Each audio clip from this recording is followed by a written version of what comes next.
Почитувани гостинка во Мија интервју е председателката Гордана Силјановска-Давкова. Председателке, добре дојдовте во студиото на Мија. Добро ве најдов. Почнуваме со најактуелната тема, Бугарија. Завчера се вративте од Софија, каде што учествувавте на самитот на процесот на шефови на држави и влади на процесот за соработка на Југоисточна Европа, од каде што порачавте дека процесот за проширување во Европската Унија мора да се темели на копенхашките критериуми. Политичките позиции околу уставните измени остануваат непроменети. Дали овој наш став наидува на разбирање? Зависи кај кого наидува на разбирање. И зависи како го разгледуваме. Дали изолирано или низ призма на принципите и вредностите на ЕУ, ама и низ призма на принципите и на вредностите на современите демократии, па посакате и принципите и вредностите на кои што се темели македонската парламентарна демократија. Неодамна или пред годинава ми се чини почина познатиот втемелувач, бранител, филозоф, ако сакате, на социјалдемократијата, Ентони Гидинс, и тој е познат не само по социјалдемократските ставови, туку е познат и по синтагмата на уставен патриотизм. Не случајно. Ние, наместо уставен патриотизам, честопати се одметнувавме или префериравме не само уставен релативизам, туку дури и уставен нихилизам. Зошто? Несоодветно однесувајќи кон законот над законите, кон највисокиот закон секаде, ама и кон најсуштинската општествена повелба меѓу граѓаните. Општествен договор, да кажам, што би рекол Жан-Жак Русо. Доказ 36 амандмани. Најголем дел од нив иницирани од надвор. Прашање е сега дали суверенитетот при промените имавме во предвид дека извира од граѓаните и им припаѓа ним, бидејќи обично сите преамбули ова го изразуваат и со првата реченица од преамбулата ние, народот.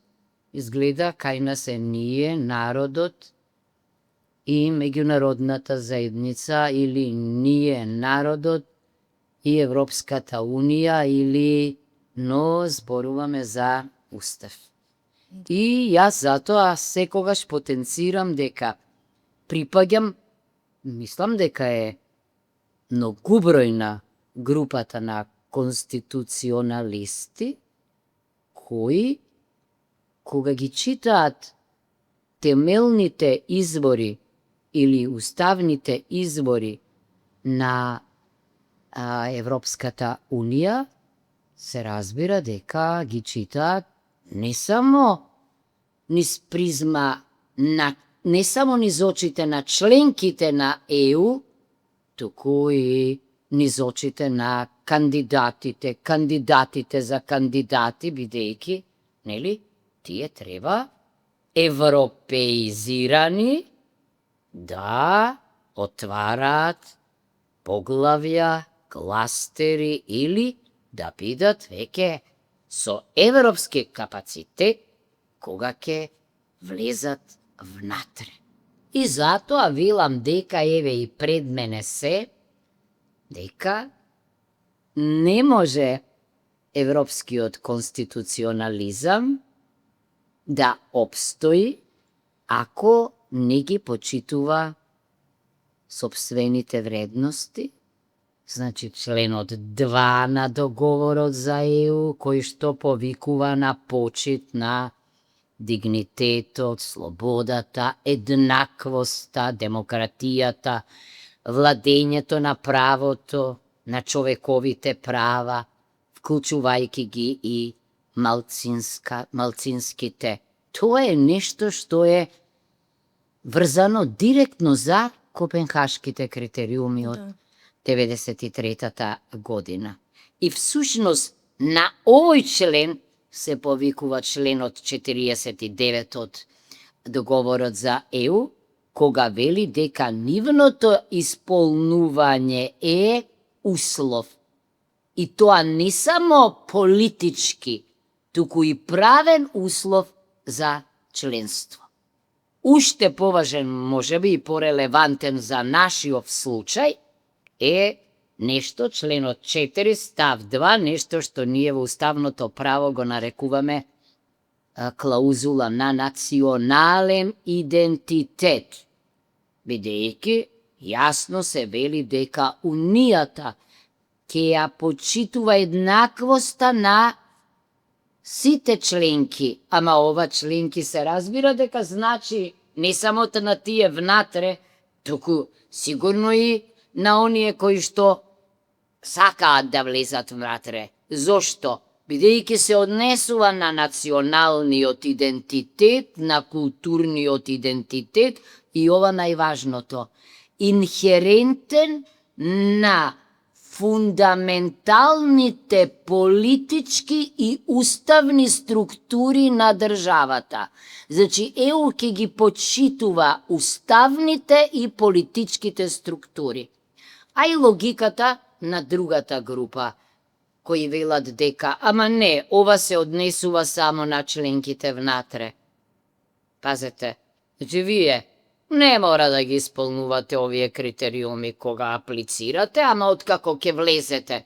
Па ако е така, тогаш кога ќе влезат државите, сигурно ќе ги менуваат уставите. Има држави, како Италија и Холандија, кои немаат ниту еден збор за Европската Унија. Има држави кои што внесуваат најчесто една глава во уставот што се однесува на односот меѓу уставното право, домашно, националното и акито, односно европското право. Ама ние со децении се хармонизираме. Со што се хармонизираме? Па точно со овие принципи, бидејќи тие кореспондираат со Копенхашките критериуми и не случајно се утврдени. И уште сакам да напоменам уште еден важен член, тоа е повторно членот 4, ама сега ставот 3, бидејќи тој вели дека се поттикнува или се бара искрена соработка или во секој договор, па и во договорот за со убаво име за пријателство и добрососедство со Бугарија, основниот принцип е bona fide. Значи, пријателство и добрососедство, не непријателство и вето, туку пријателство и добрососедство. И суштината на пријателството и на добрососедството е во преамбулата на договорот. И таа вели дека нашиот сосед ќе не помага на патот со собствените искуства, исто така ќе ни го отвори патот кон Европската Унија. И тоа некако звучи скандинавски. Ама не е така. И само уште сакам да кажам, последниот релевантен член е членот 49, значи кога вие можете да влезете, да станете членка на Европската Унија, патот на европскиот пат е завршен и многу убаво тој се осврнува на што? На овие претходни што ги набројав, дали членката кандидатка ги исполнува и потоа следи она што го слушам јас деновиве и не го разбирам. Што следи потоа? Следи одлуката на парламентот, значи на македонскиот парламент, со двотретинско мнозинство, треба да го чуе преку пратениците гласот на граѓаните, како не само со двотретинското мнозинство, туку и со референдум на кое што граѓаните ќе одлучат дали се за членство во Европската Унија по Така. ратификацијата од другите членки. Значи, ние предложивме решение кое што не би го предложиле другите држави.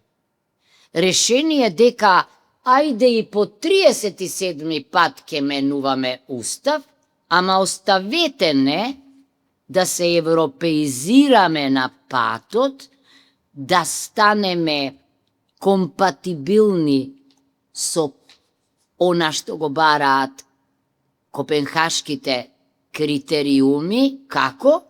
Не губејќи го времето на решавање на историски прашања, бидејќи тие се исклучени од идентитетски, од конститутивните акти на ЕУ, преку членот дека ќе го почитуваат националниот и културниот идентитет и да се усредсредиме на европеизацијата. Слушам сега да сме организирале референдум, дали сме за членство во ЕУ, ве молам.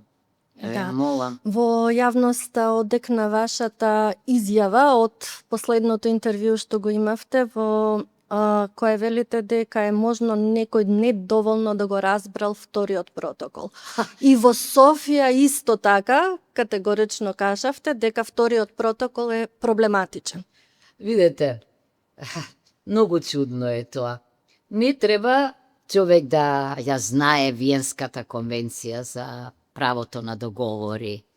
Не треба човек да ги знае конститутивните акти на Европската Унија, за да знае дека протокол, иако во случајов не знам дали е протокол, повеќе е записник кога го читате, иако се вика протокол, така тоа поубаво звучи, бидејќи раскажува што све се случило, може да конкретизира, може да одреди, да детерминира постапка за нешто што е споменато во договорот за пријателство и добрососедство. Во членот 12, на кој што сите се повикуваат, или оние кои што имаат поинакво видување на протоколот, јас немам поинакво видување на протоколот, и да бидам искрена, понекогаш, веројатно инспирирана од Хавел, се бранам со хумор и со цинизам, под наводници. Значи, немам јас проблем во интерпретацијата, туку кажувам дека некој интерпретира нешто што е неможно, бидејќи нема во членот 12 обврска договорна за промена на уставот. Како може сега вие да конкретизирате некои потези што треба да ги правите, да спречувате говор за омраза, понатаму исто така да ги отворите повторно документите или постапките врзани за репресираните лица и така натаму. Значи, ако ги нема, ако нема за тоа одредба во самиот договор, а нема. Оти не викаат тие пакта sunt servanda, ние викаме, значи договорите се извршуваат и договорите се основот за различни записници и протоколи и така натаму. Но не можете вие со записник или со протокол да менувате, да амандманирате устав. И ете тоа беше нашиот, Да. не можам да употребам дури ни соломонски предлог. Оти не е тоа предлог. Не е тоа предлог. Зошто не е тоа соломонски предлог? Па не е малцинската политика дел од европското уставно право од акито. Не е. Замислете тогаш што да речеме за Грција и за Франција, кои не ја потпишуваат Рамковната конвенција за заштита за правата на малцинствата. Држави има колку не потпишуваат Конвенцијата за регионални и малцински јазици. Различни состојби имат. Секоја држава си го решава на својот начин. А да не зборуваме, па еве за примери како на нашиот сосед Бугарија. Да. Значи, нема во уставот, освен она недискриминаторска клаузула дека сите се еднакви без оглед на расна, верска, социјална и национална определба, нема ниту една гаранција за правата на малцинствата. Нема. Да. Објаснете ми сега, ако ни во тој фамозен совет за малцинства нема представник на македонците, нема, не би е тогаш мене логично кога некој ве негира, иако за тоа постојат релевантни факти. И затоа јас велам, отворете ги декласифицираните документи на ЦИА за пописот од 56 година и ќе видите Блецкиот договор за кого беше? Не беше за замислени луѓе, беше за македонците во Пиринска Македонија. Двете нови места имиња Сандански, Гоце Делчев не беа случајни. Училиштата, театарот, тоа се факти. Оти во клучните документи на Советот на Европа за малцинствата, конвенцијата двете што ги споменав конвенции, Да. Два основи има за третман на малцинство. Автохтонос, милениумски сте биле присутни тука, и значителен број. Ни двете кај нас не се исполнети. Ама ај кога набројуваме ние, еве велиме, ајде, но оставете не тогаш да го правиме она што ни го ветивте вие, дека ќе го правите исто така заедно со нас. Хармонизацијата, европеизацијата. И затоа јас реагирав. Значи, не сум го сменила воопшто ставот, Так. но не можам да прифатам дека двајца министри, не двајца кои знае колку ќе се сменат во иднина, замислете, Роман Река, што би рекле французите. И така ќе си комисиите ќе си расправаат и ќе усогласуваат, замислете, Да. Историчарите секогаш во науката се држат до своите ставови. Како ќе усогласите вие? Во политиката има усогласување, во историјата нема, значи ги политизираме историчарите, а богаме некои од нив биле познати и како амбасадори, а и како творци на некои документи. Како тоа ќе ја усогласуваме ние историјата? Се разбира дека не треба да имаме во читанките навреди. Не треба да имаме пизма, не треба да имаме несоодветни определби, зборови, навредливи, говор на омраза. Меѓутоа, не можете вие да ревидирате историја, бидејќи историјата, и јас и во говорот тоа го кажав, е дел од нашиот идентитет. Лошо е да живеете во историјата, ама да ја имате во предвид историјата, тоа е нешто нешто нормално. Секој народ има право на своја историја, на читање на историјата по свое. Не е добро она што господинов го вели, нели? Ако вие живеете во историја, ако вие нон-стоп сте закопани во, ако немате иднина известна, тогаш вие може да останете Во закопани тој во контекст за историјата. историската комисија, во Бугарија на маргините на самитот имавте средба со вашата колешка Илијана Јотова. Средбата ја оценивте како успешна, меѓутоа по средбата констатиравте дека покрај пречката, уставните измени, бугарите бараат и нешто друго што се однесува и на историската комисија. Не, само го повторија тоа. Да. Значи да, иначе зошто средбата ја сметам за успешна? Успешна. Одамна не сме имале ние.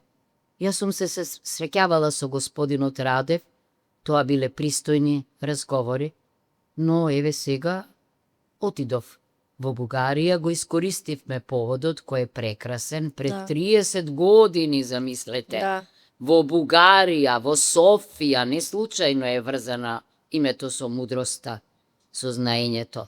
Значи, тамо е формиран процес, тамо е започнал процесот на соработка на Југоисточна Европа. Има резултати, седиме заедно, дискутираме. Меѓутоа, мислам дека 30 години потоа, навистина е потребен еден друг исчекор. Ние мора да ги интензивираме односите во сите области. Од економија, култура, образование, заеднички проекти. Со што? За да си ги надминеме предрасудите, бидејќи тие се создале заради, за жал, политичките односи, кои не соодветствуваат, предпоставувам, на она што бугарскиот народ и македонскиот народ го правели и посакуваат да го прават. Од тој аспект, секој разговор е здрава работа. И јас отидов тамо со добра волја, но се разбира дека дојде на дневен ред и нашето прашање, иако темата на Југоисточна Европа беше малку поинаква. Сите повикуваа да почнеме да размислиме дали може би соодветно се однесуваме едни кон други, дали имаме свест за важноста на регионалниот интерес, дали не сме свесни дека доколку сами не го препознаваме, не го браниме, не го штитиме, односно себе не се разбираме, не може да очекуваме разбирање од другите во Брисел. Дали не сме свесни исто така дека и во Брисел ќе има специфични прашања за кои ќе биде потребен потребно почитување на и одбрана на регионалните интереси. Се разбира дека штом ние спомнеме евроинтеграција, приказната одма почнува со уставните измени и со протоколите. Зошто го споменав тоа? Бидејќи често пати слушаме во јавноста дека уставни измени и готово. Пазете, уставни измени за почеток на преговори. Такво нешто немало. Членство имало пред членство, ама уставни измени за да почнете преговори, особено после она интересно прашање на еден претходен референдум, ако се сеќавате, дали сте за членство во ЕУ и НАТО. Не дали сте за почеток на преговори, дали сте за членство формулирано во прашањето. ЕУ и НАТО. Приказната европска однос на нас има сериозни проблеми и време е, затоа јас велам, ако постојано слушаме дека проблемот не е интерпартес, туку е со ЕУ, заради тоа што договорите два заедно со протоколите, за кои никој не знаеле ни колку ќе бидат на број, бидејќи тие може да никнуваат од расправите на комисијата, историско-образовната комисија, не знам и до кога ќе се провлекуваат, иако се вели дека треба да завршат, нели, додека ние се најдеме до моментот на ратификацијата, каква и да е од членките на Европската Унија. И во поглед на комисијата имаме еден проблем. Имало вакви комисии, тоа за многу деликатни прашања. Француско-германската, полско-германската, ама тие главно се одвивале bona fide. Зошто? За да се разберат едни други, за да изразат разбирање за гледањето на другиот, а не за да бараат да го менувате ставот. Председател, уште неколку прашања за Бугарија, тој дел. Значи, една земја членка на ЕУ ја блокирала монетата на Бугарија во чест на Свети Кирил и Методи, кој Бугарија ги представува како бугари, а цел свет како се словенски просветители. Како реагираат другите председатели, вашите колеги на оваа тема? Зависи кој. Политичарите се прагматични суштества, денеска се соочуваме со голема криза на лидерството. Се разбира, многу чудно е што блокадите доаѓаат од новите членки на Европската Унија, односно од соседите. Да речеме, за Шведска, за Данска, за Финска, за Норвешка, тоа е неразбирливо, бидејќи тие беа најголемите поддржувачи на балканските држави. Што се однесува до прашањето што го споменавте, врзано за Сесловенските просветители. сесловенските браќа, низ перцепција на моќта, како што на изложбата во Братислава беше на глаголицата, како пишуваше од глаголица до светлина.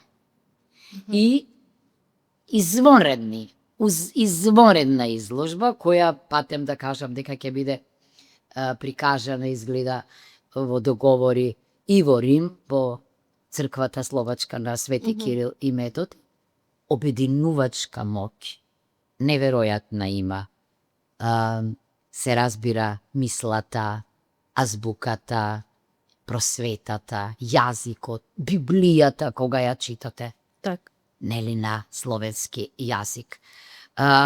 Се разбира дека сите држави чии плочи стојат во Рим со право, нели, Да. на гробот на Кирил филозофот, јасно изразуваат разбирање за прашањето, потенцирајќи ја нивната улога како се словенска.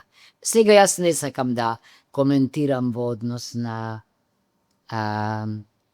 монетата или во однос на реакцијата, но очигледно е тоа израз на некаков револт, бидејќи она што сите други го нарекуваат се словенско, еве, од нашиот сосед се нарекува како бугарско. А како го коментирате? Ја на него гледам како на заедничко наследство. Да. А како го коментирате односот на опозицијата кон бугарското вето, особено по признанието на Софија дека промената на уставот не е единствен услов за преговори? Многу интересен феномен, исто така редок, бидејќи имало проблеми при зачленувањето понекогаш или најчесто од карактер од територијален карактер, да речеме.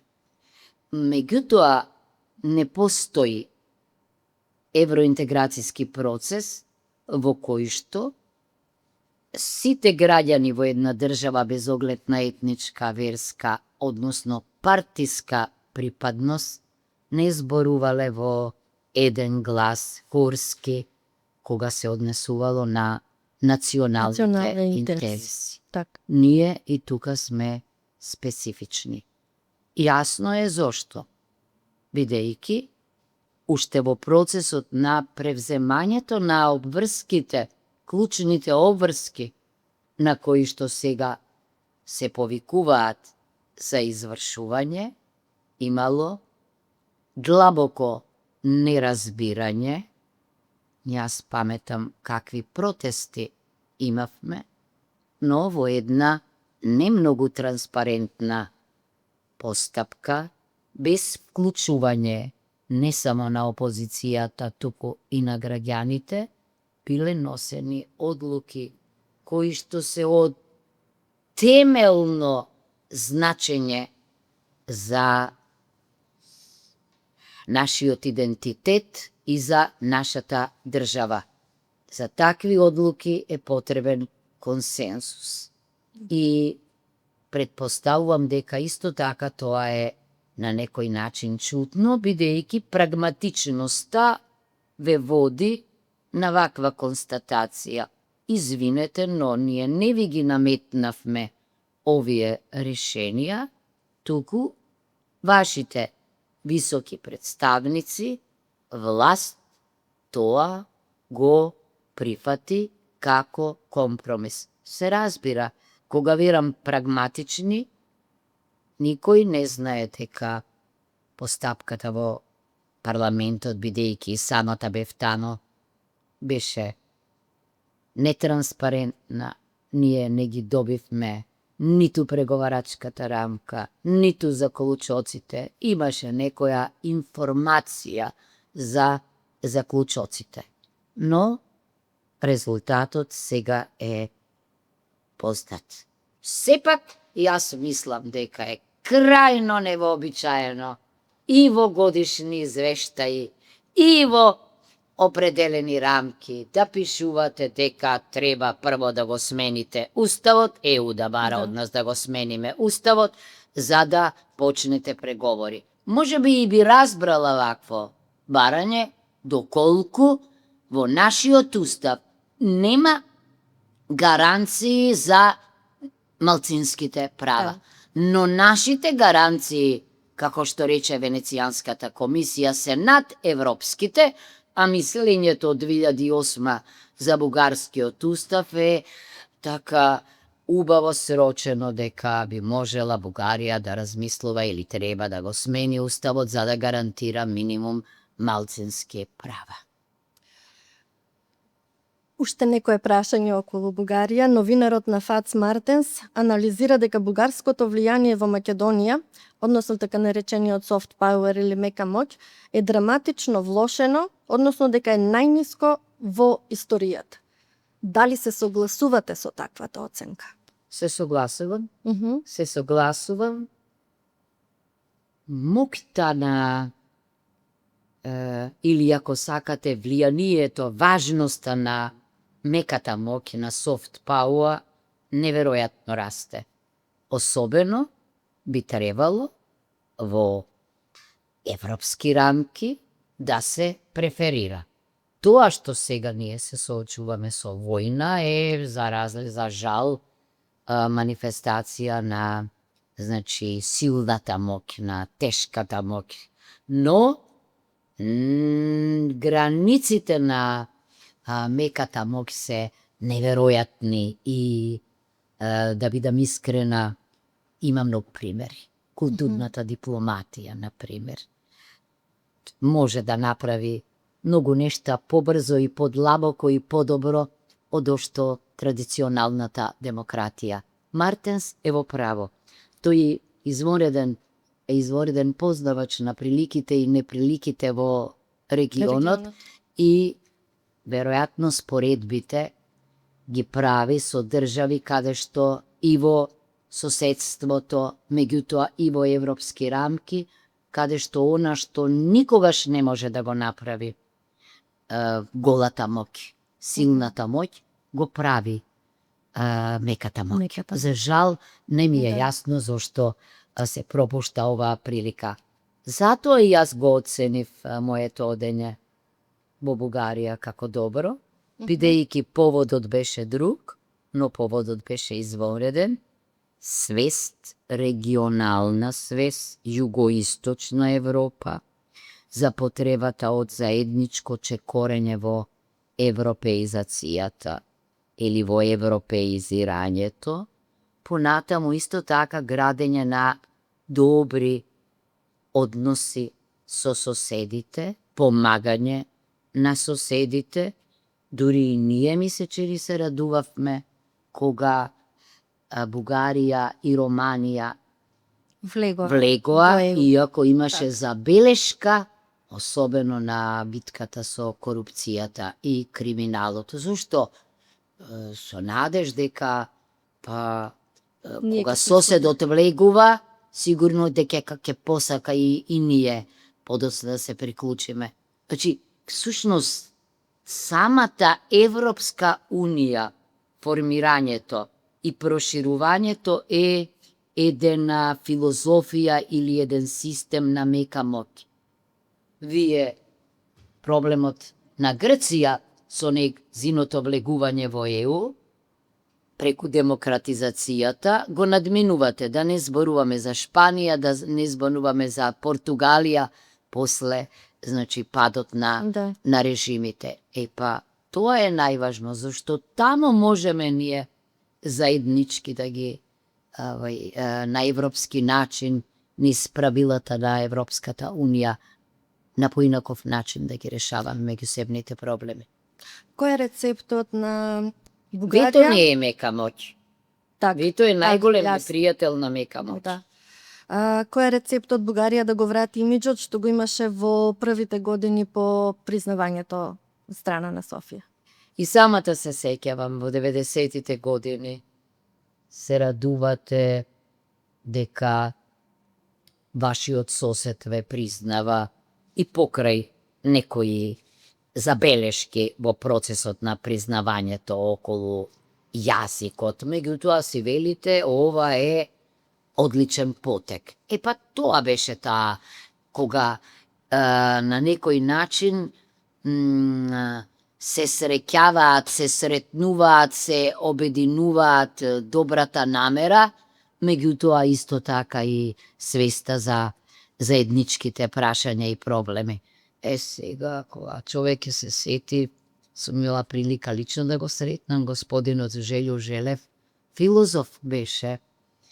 Начинот на кој што постапуваше соработката со господинот Глигоров во регионот и така натаму слично, да бидеме гледам и на 2003 година на Солунскиот самит, кога домаќинот Грција, Република Грција, манифестираше неверојатна решеност и одлучност за интегрирање на Балканот во европските рамки, или ако сакате за реинтегрирање на Балканот во европските рамки. Зборувам за политичко, зашто историски, културно од секогаш Балканот бил и географски од секогаш бил дел од Европа. Тоа беа првите чекори. Соработката која што се развиваше исто така во првите години. Па ако сакате и кога го читате, кога ја читате декларацијата од 99-та година, исто така во декларацијата и покрај тоа што се зборува за јазикот според така како што е утврден во Уставот, кога ги читате одредбите, гледате дека има тука спремност, дека има решеност, подготвеност за соработка, за помош. Тоа е вистинскиот европски пат. Другиот е балкански. Вчера партијата на македонците Омо Илинден Пирин објави десетици примери на говор на омраза од бугарски граѓани кон македонците во Бугарија. Но Бугарија е таа која ја обвинува Македонија за говор на омраза. Значи, како ја објаснувате оваа очигледна контрадикција? Тоа е. Сосема во право сте, но не само што ние сведочиме. Јас не велам дека немало говор на омраза и овде. Но токму говорот на омраза се надминува, не верувам дека е тоа нешто што е обележје национално или дека е тоа политика. Не. Значи, затоа е потребна соработката, за да можеме ние да сватиме дека нема причина за навреди или за предрасуди во однос на луѓето. Нешто меѓутоа потешко и пострашно има и од говорот на омраза. Кога основните права, како што е правото на здружување, правото на формирање на културни здруженија или правото на образование, или ако сакате правото на исто така на развивање на сопствената култура, без која нема развивање на идентитетот, се толерираат, бидејќи не сме ние најчестите клиенти кога се во прашање правата на бугарското малцинство во Страсбур. Туку Бугарија е, замислете вие, членка на Европската Унија, која што не мисли дека треба да ги спроведе пресудите од Страсбур. И јас затоа го поздравувам ставот, решеноста на генералниот секретар на Советот на Европа за заострување на односот на Советот на Европа кон членките на оваа најстара институција, кога се во прашање пресудите од Страсбур. Еден парадокс. Значи, Европската Унија е потписник исто така на Конвенцијата за заштита на правата. Бугарија е потписник. Исто така и ја ратификувала. Да. И ние и Бугарија имаме суди во судот во Страсбург.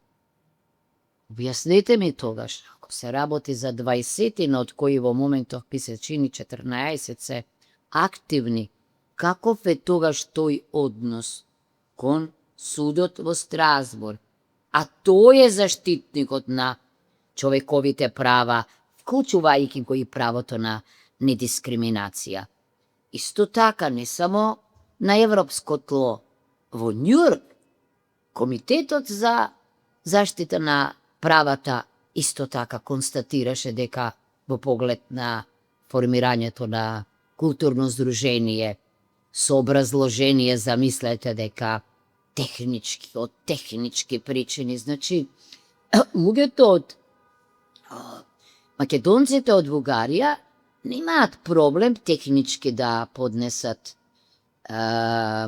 иницијативи пред судот во Страсбург, но имаат проблем пред апелационите судови, што е парадоксално и не е за верување. А да не говориме за односот кон адвокатот Менкиновски, можете да замислите пробоно некому да помагате, тоа е еден хуман чин. Не може него да го ставите во категоријата на некои други луѓе кои што пак на нашиот простор на вистина не само што посегаат по недозволени действија, туку се однесуваат на вистина лошо, користејќи говорна омраза. Так. Вие го поздравивте нон-пейперот што го иницира германскиот канцелар Мерц, после тиват и францускиот претседател Макрон во пресрет на самитот на ЕУ Западен Балкан, но рековте дека конечни одлуки може да се дадат дури кога ќе има официјален документ. Како гледате на нон-пейперот и дали најважно за вас е што гарантира известност на процесот? Односно, дали на вистина гарантира известност? Известност предпоставувате кога двајца важни луѓе од две многу важни држави, од кои биле и втемелувачите на Европската заедница, денеска Европската унија, во време на засилени енормни опасности по мирот, вклучувајќи кои европскиот мир, одлучуваат, иако претходно господинот Макрон учествуваше или беше предлагачот на онаа потешката методологија за евроинтегрирање, сваќаат дека денеска е многу битно да се биде заедно, да се стимулира единството заради отпорноста, бидејќи и заради свеста дека така наречениот Западен Балкан, но исто така и Молдавија и Украина, доколку седнат заедно или доколку се заедно со Европската унија, ќе и дадат не само посебно значење во поглед на компетитивноста, бидејќи денеска има многу непредвидливи актери на глобалната политичка сцена, туку и дека ќе го засилат мирот и отпорноста кон различни влијанија е добар чекор.